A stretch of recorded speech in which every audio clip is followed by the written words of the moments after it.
Pidang! Oh. Pidang! Oh, atay. Nakaangot ka agad ka banyo? Oh, niya problema. Hala, Pidang, na isarwak di pustiso ka di banyo.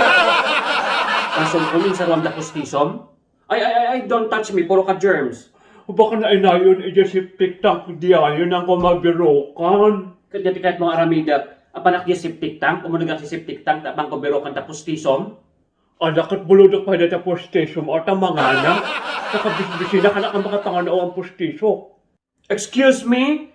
Hamo pa niyan subsubli di binulod mo nga bra? Ultimo pustisok, bulodam? No. Uray lang maitugtog di bayak kang kung ipabulod di pustisok kanyang. Sige bulodak lang di pustisok. Tabagal ko dito sa yote. Alang nga tilmuna kat nagatid dog. Uray lang tubaki di bayak ti buray sang kung ipabulod di pustisok kanyang. Ano ka? Sinuswerte? Dahil tagamin ti bagbaga kanyam na pangkagpay so di dentista nga medyo matawan lisensya na. Ana, buldak ang ipostesyo kan ado ti ibagbaganan. Huwag ka di mawanak ay lisensyado nga dentista no next time. Tapos pumasak ti standards ti postesyo. Kitam dahil tagams mo, regular nga agdardara.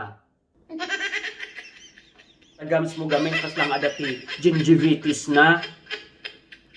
Mas regular pa yung agdardara tagams mo nga dahil tariglam. Kas never ka nga mapanti-dentista. Dahil ti maalam. Katitipid. Sige bulod ka ni postation. Amom anya, danggam na ito'y. Teeth is wealth. I know, right? You know what? Si kagamin, mas priority pa ito ta cellphone mo. Nakangin nga nga agpay sa cellphone mo, tantangipan mo. I don't know. Tipipidam. Ano daw yon? Haller. Amom anya, ngipan is essential to have a beauty. Ngam dapat sa kangawan ti beauty na, ag-invest ka iting ngipan.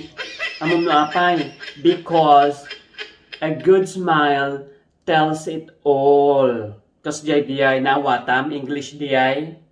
Ay, naado nga seremonyas, ipabulo mo sa posteso mo, no? Kuwagamin ngay.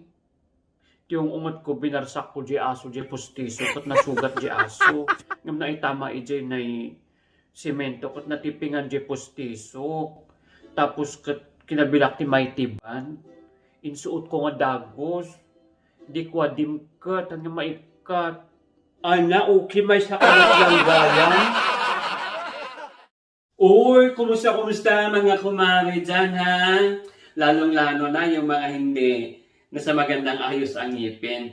Don't forget, consult your dentist regularly. Tandaan, ha? Tandaan, teeth is wealth. Ayun po, lalong-lalo na mga kumare, yung mga may bata dyan. Kailangan nabubulol na ako. Kailangan ipakonsulta sa dentist yan para maiwasan yung pagkasira ng ngipin. Di ba? Sa akin naman po, gusto ko lang po mag-special mention. Sa mga member po ng Benguet Dental Chapter, yung mga doktor po natin dyan. And of course, kasali na rin po yung sa Baguio. Hello po kay Ma'am Esther. Siya po yung president, yung current president po ng Benguet Dental Chapter. And of course, hello din po sa previous president nila, si Ma'am Cherry po. And of course, kay Ma'am Maria din po, yung PRO nila. So maraming salamat po sa panunood and God bless po sa inyong lahat.